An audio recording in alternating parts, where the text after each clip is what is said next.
Ah, ce ressort de barillet, décidément, il embête bien les horlogers dans une montre automatique. La masse oscillante dans le ressort en tournant. On a déjà vu que pour éviter qu'il ne soit trop remonté et qu'il casse, le ressort est équipé d'une bride glissante. Sauf qu'à force de glisser contre l'intérieur du barillet, eh bien cette bride laisse des débris nocifs qui peuvent gêner la bonne marche de la montre. En tout cas, c'est ce que craignait Richard Mille quand il s'est dit qu'il allait passer 4 ans à concevoir un rotor débrayable. Le principe est simple, le barillet se désolidarise automatiquement de la masse oscillante quand le ressort est remonté au maximum. Ici, c'est quand la réserve de marche atteint 55 heures.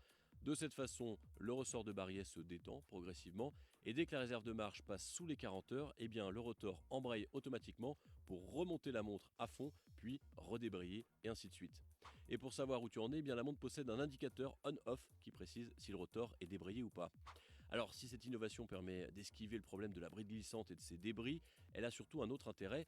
Sur ce schéma que vous connaissez bien, on voit que le ressort de barillet a certaines plages où son couple est stable, c'est celle-là qu'on vise, et en gardant une réserve de marche entre 55 et 40 heures, eh bien le rotor débrayable exploite cette plage et optimise les performances chronométriques.